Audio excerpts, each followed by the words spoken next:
नमस्कार, आप देख रहे हैं इंडिया न्यूज। आपके साथ मैं हूं रचना। शुरुआत करेंगे दुनिया का सबसे तेज बुलेटिन न्यूज 222, जिसमें हम आपको दिखाएंगे सिर्फ 22 मिनट में देश दुनिया की 222 बड़ी खबरें। जी हां, बस सिर्फ 22 मिनट बने रहिए हमारे साथ। पूरी दुनिया की एक एक खबर होगी आपके पास। गोपीनाथ मुंडे को मुखाग्नि उनकी बेटी पंकजा देंगी। दोपहर 2 बजे उनके पैतृक गांव परली के बैद्यनाथ शुगर मिल मैदान में अंतिम संस्कार होगा। मुंबई एयरपोर्ट से मुंडे के पार्थिव शरीर को लेकर विशेष विमान अब से थोड़ी देर पहले लातूर के लिए रवाना हुआ। इसी हेलीकॉप्टर से मुंडे का पार्थिव शरीर लातूर से बीड ले जाया जाएगा। गोपीनाथ मुंडे का पार्थिव शरीर सुबह 7:15 बजे मुंबई के बीजेपी दफ्तर से मुंबई एयरपोर्ट ले जाया गया। मुंडे का पार्थिव शरीर एम्बुलेंस से एयरपोर्ट ले जाया गया। मुंडे के पार्थिव शरीर के साथ बेटी और परिजनों के अलावा महाराष्ट्र बीजेपी अध्यक्ष देवेंद्र फडणवीस और विनोद तावड़े भी पल्ली के लिए रवाना हुए। मुंबई एयरपोर्ट से मुंडे के पार्थिव शरीर को एक विशेष विमान से लातूर ले जाया जाएगा। लातूर से बीड हेलीकॉप्टर से ले जाया जाएगा। गोपीनाथ मुंडे के पार्थिव शरीर को अंतिम दर्शन के लिए उनके पैतृक गांव पल्ली में सुबह 8 बजे से दोपहर 2 बजे तक के लिए रखा जाएगा। मुंडे के पार्थिव शरीर को परली के बैद्यनाथ शुगर मिल में अंतिम दर्शन के लिए रखा जाएगा। बीजेपी के सभी बड़े नेता आडवाणी, राजनाथ, अनंत कुमार और प्रकाश जावड़ेकर मुंडे के अंतिम संस्कार में मौजूद रहेंगे। शिवसेना नेता उद्धव ठाकरे, महाराष्ट्र नवनिर्माण सेना के प्रमुख राज ठाकरे भी मुंडे के अंतिम संस्कार में हिस्सा लेंगे। महाराष्ट्र के मुख्यमंत्री पृथ्वीराज चव्हाण के साथ कांग्रेस के कई बड़े नेता भी मुंडे के अंतिम संस्कार में हिस्सा लेंगे। केंद्रीय मंत्री गोपीनाथ मुंडे की पोस्टमार्टम रिपोर्ट आज जारी की जाएगी। सूत्रों के हवाले से खबर है कि पोस्टमार्टम रिपोर्ट में मुंडे की कमर और नाक की हड्डी टूटने की बात कही गई है। साथ ही उनके लीवर में भी चोट की बात है। मुंडे के अंतिम संस्कार में लोगों के शामिल होने के लिए एक स्पेशल ट्रेन चलाई गई। ये ट्रेन मुंबई के सीएसटी से लातूर के लिए रवाना हुई। मुंडे के पार्थिव शरीर को दिल्ली के मुंबई ले जाते वक्त मंगलवार को दिल्ली एयरपोर्ट पर वायुसेना के अफसरों ने सलामी दी। जवानों ने मार्च पास्ट भी किया। मुंडे के पार्थिव शरीर को मंगलवार को दिल्ली के बीजेपी मुख्यालय में अंतिम दर्शन के लिए रखा गया था, जहां पीएम नरेंद्र मोदी ने उन्हें श्रद्धांजलि दी। बीजेपी के वरिष्ठ नेता लालकृष्ण आडवाणी ने भी गोपीनाथ मुंडे को श्रद्धांजलि दी।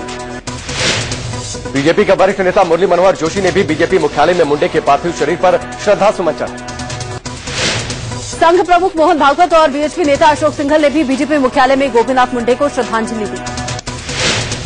पूर्व प्रधानमंत्री अटल बिहारी वाजपेयी की तरफ से भी गोपीनाथ मुंडे को श्रद्धांजलि दी गई। वाजपेयी के प्रतिनिधि फूल लेकर बीजेपी दफ्तर पहुंचे थे। राष्ट्रपति प्रणब मुखर्जी की तरफ से गोपीनाथ मुंडे को श्रद्धांजलि देने के लिए श्रद्धासुमन भेजे गए। उपराष्ट्रपति हामिद अंसारी भी मुंडे को श्रद्धांजलि देने बीजेपी मुख्यालय पहुंचे थे। कांग्रेस अध्यक्ष सोनिया गांधी ने मुंडे के निधन पर शोक जताया और उनके परिवार को एक संवेदना पत्र लिखा। कांग्रेस उपाध्यक्ष राहुल गांधी भी मुंडे को श्रद्धांजलि देने बीजेपी मुख्यालय पहुंचे थे। उनके साथ उत्तराखंड के सीएम हरीश रावत भी थे। एनसीपी प्रमुख शरद पवार, जेडीयू अध्यक्ष शरद यादव, एलजेपी अध्यक्ष रामविलास पासवान और पीए संगमा ने भी बीजेपी मुख्यालय में मुंडे को श्रद्धांजलि दी। दिल्ली में बीजेपी मुख्यालय में मुंडे की बेटी अपने पिता का शव देखकर फूट फूट कर रो रही थी, जिन्हें वहां मौजूद सभी लोग ढांढस बंधा रहे थे। मानव संसाधन विकास मंत्री स्मृति ईरानी भी गोपीनाथ मुंडे को श्रद्धांजलि देने के लिए पहुंची। उन्होंने मुंडे की बड़ी बेटी पंकजा का ढांढस बंधाया। वाराणसी में पंडितों ने गंगा आरती करके गोपीनाथ मुंडे को श्रद्धांजलि दी। आईबी और दिल्ली पुलिस की स्पेशल सेल इस सड़क हादसे की जांच कर रही है। पुलिस ने कोर्ट में साजिश की आशंका भी जताई। मुंडे की गाड़ी में टक्कर मारने वाले आरोपी ड्राइवर को मंगलवार को जमानत मिल गई। आईबी और दिल्ली पुलिस की स्पेशल सेल इस सड़क हादसे की जांच कर रही है। पुलिस ने कोर्ट में साजिश की आशंका भी जताई। मुंडे की गाड़ी में टक्कर मारने वाले आरोपी ड्राइवर को मंगलवार को जमानत मिल गई। उसे 30-30 हजार रूपये के 2 निजी मुचलकों पर बेल दे दी। पटियाला हाउस कोर्ट में पुलिस ने कहा कि आरोपी ड्राइवर ने रेड लाइट जंप की। हालांकि ड्राइवर इससे इनकार कर रहा है। गोपीनाथ मुंडे के ड्राइवर ने पुलिस को बयान दिया है कि जब वो अरबिंदो मार्ग की लाइट से गुजर रहे थे, उस वक्त उनके तरफ की बत्ती हरी थी। ड्राइवर के मुताबिक जो सिंडिका कार ने मुंडे की गाड़ी को टक्कर मारी, वो काफी तेज गति से एम्स की तरफ आ रही थी। इस केस के जांच अधिकारी एएसआई सुरेंद्र पाल के मुताबिक जब वो मौके पर पहुंचे तो इंडिका कार का ड्राइवर वहीं पर मौजूद था। जांच अधिकारी ने यह भी बताया कि उस वक्त तक गोपीनाथ मुंडे को अस्पताल ले जाया जा चुका था। कल सुबह 6:20 पर मुंडे की कार दिल्ली के अरबिंदो मार्ग पर हादसे का शिकार हो गई थी। उनकी गाड़ी को इंडिका कार ने टक्कर मारी थी। हादसे के बाद मुंडे को एम्स के ट्रॉमा सेंटर ले जाया गया, लेकिन उनकी जान नहीं बच पाई। 16वीं लोकसभा का पहला सत्र आज से शुरू हो रहा है। गोपीनाथ मुंडे को श्रद्धांजलि देने के बाद लोकसभा के पहले दिन की कार्यवाही स्थगित कर दी जाएगी। लोकसभा सत्र शुरू होने से पहले आज राष्ट्रपति प्रणब मुखर्जी कांग्रेस सांसद कमलनाथ को प्रोटेम स्पीकर की शपथ दिलाएंगे। 16वीं लोकसभा के लिए चुनकर आए सांसदों को अब 5 जून को शपथ दिलाई जाएगी। 16वीं लोकसभा अध्यक्ष का चुनाव 6 जून को होना है। अध्यक्ष पद की रेस में बीजेपी सांसद सुमित्रा महाजन सबसे आगे। संसद में 10 और 11 जून को राष्ट्रपति के अभिभाषण पर धन्यवाद प्रस्ताव पेश किया जाएगा। राष्ट्रपति के अभिभाषण पर धन्यवाद प्रस्ताव के बाद संसद की कार्यवाही अनिश्चित काल के लिए स्थगित हो जाएगी। गुलाम नबी आजाद राजस्थान में विपक्ष के नेता होंगे। कांग्रेस ने आजाद को राज्यसभा में संसदीय दल का नेता चुना है। लोकसभा की कार्यवाही शुरू होने से पहले आज संसद भवन में मोदी कैबिनेट की अहम बैठक होगी। मोदी कैबिनेट की बैठक में आज संसद में सरकार की रणनीतियों पर चर्चा होगी। मोदी सरकार में काम की स्पीड बढ़ाने के लिए वीकेंड छोटा करने और काम करने के घंटे बढ़ाने के संकेत दिए गए। Department of personal and training को इसके लिए कैबिनेट नोट तैयार करने के लिए कहा गया है और संसद सत्र के तुरंत बाद इसे कैबिनेट की मंजूरी मिल सकती है।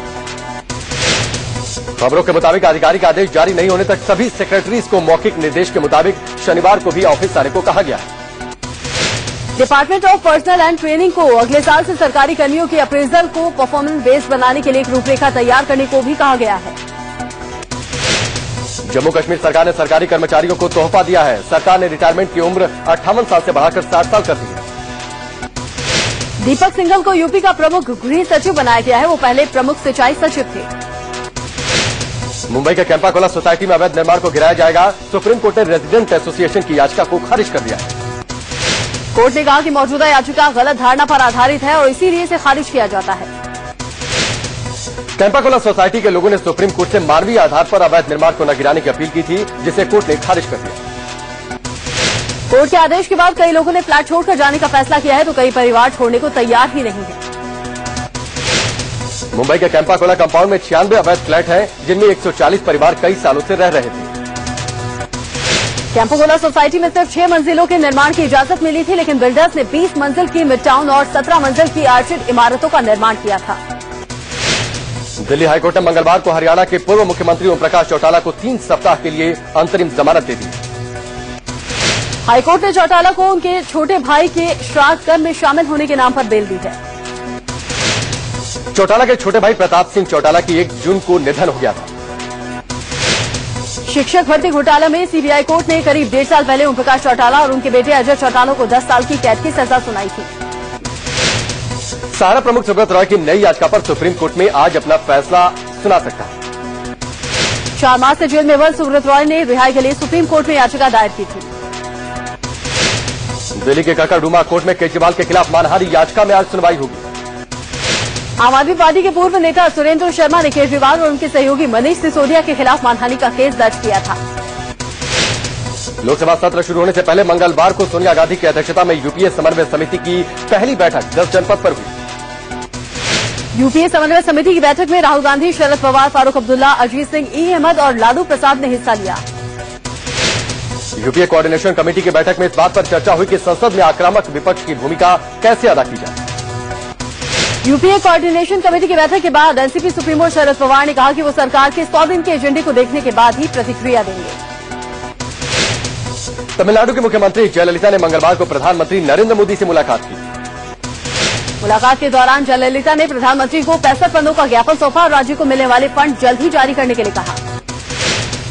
एआईएडीएमके के एनडीए में शामिल होने के सवाल पर जयललिता ने कहा कि बीजेपी को खुद बहुमत प्राप्त है, ऐसे में बाहरी समर्थन की जरूरत नहीं। राज्यसभा में समर्थन के सवाल पर जयललिता ने कहा कि जब ऐसे हालात पैदा होंगे तो देखा जाएगा। सोनिया गांधी ने सीमांध्र को लेकर प्रधानमंत्री नरेंद्र मोदी को चिट्ठी लिखी है। खत में सोनिया ने कहा कि आंध्र विभाजन के दौरान पिछली सरकार ने सीमांध्र के लोगों से जो वादा किया था उसे पूरा किया जाए। सोनिया गांधी ने सीमांध्र को विशेष राज्य का दर्जा देने और पोलावरम प्रोजेक्ट को पूरा करने के लिए स्पेशल ग्रांट देने की भी मांग की है। दाभोलकर हत्याकांड में सीबीआई ने अज्ञात लोगों के खिलाफ मुकदमा दर्ज किया है। बॉम्बे हाईकोर्ट ने पिछले महीने ही दाभोलकर हत्याकांड की जांच सीबीआई से कराने के आदेश दिए थे। पिछले साल 20 अगस्त को पुणे में अंधविश्वास के खिलाफ आवाज उठाने वाले दाभोलकर की गोली मारकर हत्या कर दी गई थी। सरकारी अफसर के साथ दुर्व्यवहार के मामले में बीजेपी नेता यशवंत सिन्हा को मंगलवार को जेल भेजा गया। जमानत लेने से इनकार करने पर हजारीबाग कोर्ट ने यशवंत सिन्हा के साथ साथ बीजेपी के 50 कार्यकर्ताओं को भी 14 दिन की न्यायिक हिरासत में भेज दिया। बिजली विभाग के जीएम का आरोप है कि यशवंत सिन्हा के कहने पर बीजेपी के महिला कार्यकर्ताओं ने उन्हें रस्सी से बांध दिया था। बिजली कटौती के खिलाफ सोमवार को यशवंत सिन्हा की अगुवाई में बीजेपी कार्यकर्ताओं ने बिजली विभाग के दफ्तर में हंगामा किया था। देशवासियों के लिए अच्छी खबर है, मानसून समय से चल रहा है और अगले 24 से 36 घंटे के बीच केरल पहुंचने की संभावना है। मौसम विभाग ने मानसून के 5 जून तक केरल पहुंचने की संभावना जताई है, जबकि अगले 60 घंटे में ये पूर्वोत्तर राज्यों के कुछ हिस्सों में पहुंच जाएगा। मौसम विभाग के मुताबिक इस साल सामान्य से कम मानसून रहने की उम्मीद है और बारिश 95% रहने का अनुमान है। मौसम विभाग के अधिकारियों का मानना है कि एल नीनो प्रभाव के कारण इस बार मानसून सामान्य से कमजोर रहेगा। आगरा के रामबाग इलाके में शॉर्ट सर्किट से भड़की भीषण आग से 2 फैक्ट्रियां जलकर खाक हो गई। पहले एक गत्ता फैक्ट्री में आग लगी, फिर नजदीक की एक जूता फैक्ट्री भी इसकी चपेट में आ गई। लुधियाना में गारमेंट फैक्ट्री में आग ने जबरदस्त तबाही मचाई है। आग गारमेंट्स फैक्ट्री की 3री मंजिल पर लगी। आग से लाखों का नुकसान हुआ है। कड़ी मशक्कत के बाद आग पर काबू पाया जा सका।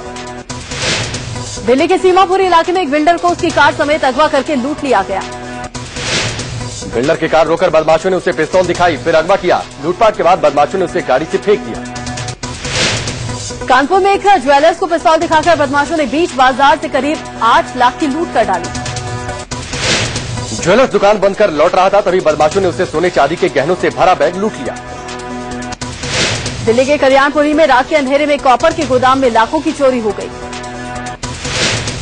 सीसीटीवी कैमरे में पूरी वारदात कैद हो गई है। पुलिस ने मामला दर्ज कर जांच शुरू कर दी है। दिल्ली के पश्चिम विहार इलाके में लोगों ने एक चिटफंड कंपनी एचबीएम ग्रुप के बाहर जमकर हंगामा किया। लोगों का आरोप है कि कंपनी में उनके 500 करोड़ रुपए फंसे हैं। पैसा लौटाने के नाम पर कंपनी 1.5 साल से आश्वासन दे रही है। हाथरस में एक युवक की हत्या कर उसकी लाश पेड़ पर लटका दी गई।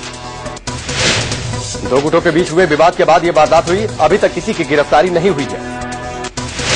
बिहार के नालंदा में ऑटो वालों की मनमानी के विरोध में छात्रों ने डीएम ऑफिस के बाहर जमकर हंगामा किया।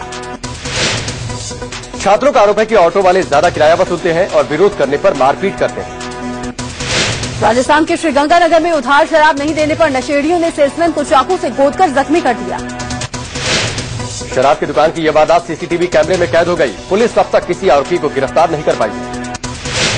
दिल्ली के नजदीक ग्रेटर नोएडा में 13 साल की नाबालिग से गैंगरेप का मामला सामने आया है। इलाके के ही 3 लड़कों ने नाबालिग को मोटरसाइकिल पर अगवा किया, उसके साथ रेप किया। तीनों आरोपियों को पुलिस ने गिरफ्तार कर लिया है। इनमें से 2 आरोपी नाबालिग हैं। कानपुर में एक 3 साल की बच्ची के साथ रेप की वारदात के बाद पुलिस पर मामला रफा दफा करने का आरोप लगा है। घटना के बाद पुलिस बच्ची को मेडिकल ले जाने की बजाय थाने ले गई और इसे रेप की कोशिश का मामला बताती रही। ग्रेटर नोएडा में दबंगों ने एक विवाहित महिला के साथ घर में घुसकर गैंगरेप किया। महिला के पति का इन लोगों के साथ कुछ दिन पहले झगड़ा हुआ था, जिसके बाद पुलिस ने महिला के पति को हिरासत में लिया था। आरोप है कि पति की गैर मौजूदगी में इन्हीं लोगों ने महिला के घर में घुसकर बाकी लोगों को बंधक बनाया और उसके साथ गैंगरेप किया। मध्य प्रदेश के अशोकनगर में 8 साल की नाबालिग बच्ची के साथ गांव के एक लड़के ने रेप किया। बच्ची अपनी बड़ी बहन के साथ काम करने जा रही थी। उसी समय गांव के दबंग गोलू रघुवंशी ने बच्ची को अगवा कर रेप किया। मध्य प्रदेश के जबलपुर में एक महिला ने अपने प्रेमी और उसके पिता पर शारीरिक शोषण का आरोप लगाया है। पीड़ित महिला का आरोप है कि उसे शादी का झांसा देकर पिछले 3 साल से उसका शारीरिक शोषण किया जा रहा था। बीजेपी नेताओं का एक प्रतिनिधि मंडल मंगलवार को बदायूं रेप पीड़ितों के परिवार से मिलने के लिए पहुंचा। प्रतिनिधिमंडल में क्षेत्रीय नेताओं के साथ कल्याण सिंह, उदित राज और रामेश्वर चौरसिया भी शामिल थे। कल्याण सिंह ने आरोप लगाया कि रेप मामले में मुलायम सिंह के गैर जिम्मेदाराना बयान के बाद ही अपराधियों के हौसले बढ़े हैं। बदायूं गैंगरेप और हत्या की वारदात पर अमेरिकी गृह विभाग ने गंभीर चिंता जताई है। अमेरिकी गृह विभाग की प्रवक्ता मैरी हर्फ ने इस तरह की घटनाओं को बेहद डरावना बताया। उत्तर प्रदेश के राज्यपाल बीएल जोशी ने मंगलवार को गृह मंत्री राजनाथ सिंह से मुलाकात की। दोनों के बीच में करीब 20 मिनट तक बातचीत हुई, जिसमें यूपी की कानून व्यवस्था और राजनीतिक हालात पर चर्चा हुई। सूत्रों के हवाले से बताया जा रहा है कि बदायूं गैंगरेप मर्डर को लेकर भी राजनाथ सिंह और बीएल जोशी के बीच बात हुई। यूपी के सीएम अखिलेश यादव ने आरोप लगाया कि मीडिया में सिर्फ यूपी की घटनाओं को बढ़ा चढ़ाकर दिखाया जा रहा है। पश्चिम बंगाल के बीरभूम में गांव के ही 3 लड़कों ने एक नाबालिग आदिवासी लड़की का गैंगरेप किया। गैंगरेप गांव के ही 3 लोगों ने किया। गांव वाले घर वालों पर मामला दर्ज नहीं करवाने का दबाव बना रहे थे। पुलिस ने तीनों आरोपियों को गिरफ्तार कर लिया है। झारखंड के रामगढ़ में 5 लड़कों ने एक नाबालिग छात्रा का गैंगरेप किया। नाबालिग लड़की सिमडेगा की रहने वाली है। रेप करने वाले लड़कों में एक लड़का पीड़ित का पहचान वाला है। पुलिस ने लड़की की निशानदेही पर 5 आरोपियों को गिरफ्तार किया। सीतापुर में एक नाबालिग की हत्या के बाद उसका शव पेड़ पर लटका दिया गया। नाबालिग ने एक अधेड़ उम्र के शख्स से शादी करने से इनकार कर दिया था। इसी शख्स पर हत्या का आरोप है। पुलिस ने 6 लोगों के खिलाफ मामला दर्ज किया है, लेकिन अभी तक किसी की गिरफ्तारी नहीं हुई है। राजस्थान कांग्रेस अध्यक्ष सचिन पायलट ने झालावाड़ रेप पीड़ित से मुलाकात की। सचिन पायलट ने वसुंधरा राजे सरकार को असंवेदनशील करार दिया है। सचिन पायलट ने कहा कि रेप पीड़ित से मिलने के बदले स्थानीय सांसद दुष्यंत सिंह अपना स्वागत कराने में मशगूल थे। दुष्यंत सिंह वसुंधरा राजे के बेटे हैं। झालावाड़ में 2 नाबालिग लड़कियों का रेप हुआ था, जिसमें से एक लड़की की हत्या भी कर दी गई थी। सचिन पायलट के हमले के बाद झालावाड़ के सांसद दुष्यंत सिंह ने पीड़ित परिवार से मुलाकात की। सांसद दुष्यंत सिंह ने पीड़ित परिवार को हर संभव सरकारी मदद का आश्वासन दिया है। मुजफ्फरनगर में दहेज के लोभी ससुराल वालों ने महिला को जिंदा जला दिया। महिला को गंभीर स्थिति में मेरठ के एक निजी हॉस्पिटल में भर्ती करवाया गया है। महिला के परिजनों ने उसका बयान मोबाइल पर रिकॉर्ड कर लिया है, लेकिन इसके बावजूद पुलिस ने अभी तक कोई कार्रवाई नहीं की है। मध्य प्रदेश के इंदौर में एक मनचले के लोगों ने जमकर पिटाई कर दी। इस मनचले को लोगों ने एक महिला से छेड़खानी करते वक्त पकड़ा था। पुरी के शंकराचार्य स्वामी निशिलानंद सरस्वती ने मोदी सरकार के गंगा की सफाई के लक्ष्य को मुश्किल चुनौती बताया है। स्वामी निशिलानंद वाराणसी पहुंचे हैं। उनके मुताबिक अधिकारियों और नेताओं के स्वार्थी रवैये के चलते ही गंगा की आज ये स्थिति हुई है। मऊ में एक एसपी नेता पर गांव के किसान की फसल लूट लेने का आरोप लगा है।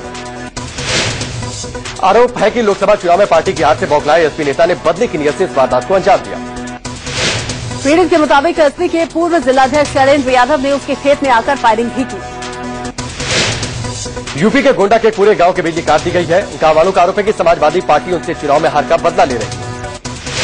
ग्राम प्रधान खुद को अखिलेश यादव का करीबी बताता है। पूरा गांव अंधेरे में है, लेकिन सिर्फ उसके घर पर बिजली आ रही है। मध्य प्रदेश के इटारसी में छत्तीसगढ़ एक्सप्रेस में एक महिला ने ट्रेन में बच्चे को जन्म दिया। महिला छत्तीसगढ़ एक्सप्रेस से पति के साथ मथुरा से छत्तीसगढ़ जा रही थी। मां और बच्चा दोनों स्वस्थ हैं। उत्तराखंड के कोटद्वार में लीची की बम्पर फसल से किसानों को अच्छी कमाई की उम्मीद है। देहरादून और रामनगर में भी लीची की अच्छी फसल हुई है। पिछली बार यहां किसानों को भारी नुकसान हुआ था।